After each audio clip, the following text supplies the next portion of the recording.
5-year-olds to be exposed to prison and the fact that their father is in there, and she thinks it's just a bad idea for you to have that kind of face-to-face contact. What do you think about that?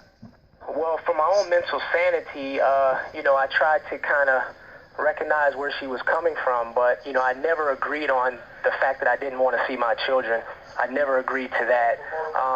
I still stand, strong that I still want to see them, and regardless of where I'm at, I still am trying to find a common ground how to parent them. But the fact that I am in a different facility, I am at a camp now, there has been discussions about her allowing me to see the children and her bringing them to see me. So hopefully that'll go well in the near, future, couple weeks, maybe a month, depending on her schedule. What's different about this facility versus the old facility?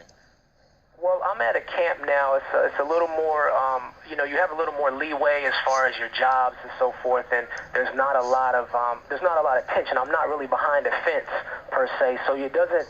When you come in, the kids will not get that prison ambiance. They will not, have to endure that prison atmosphere. So that's the big change of where I'm at. So I think that the fact that she knows that and her legal team knows that. It shouldn't be a problem, me seeing the kids in the near future. Have you been able to maintain any kind of a relationship with them? Well, to squash some of the allegations, we do not FaceTime, and This call is from a federal prison. Again, we don't FaceTime, and I do not receive care packages from them, but I will say, for the most part, that I do call like once a month, maybe twice, depending on my schedule.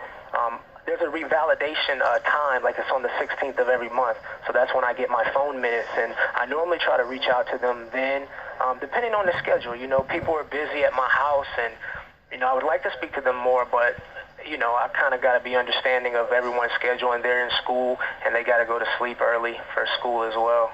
Now, I know it's not obviously easy to maintain this relationship while you're in prison, but what is the status of your marriage right now? I really don't know. We're still married on paper. We haven't had an opportunity to sit down and talk.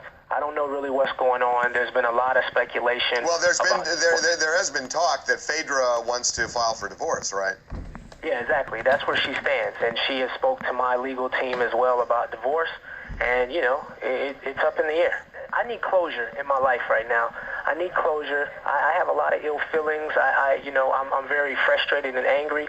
So I don't want to, say the wrong thing prematurely, but at the end of the day, I think it's time for her and I to sit down and just figure out if we're going to move forward, just move on with different relationships and so forth. But it needs to be done in a manner where the children understand, or where we can come together on a mature level to have some type of understanding and reconciliation.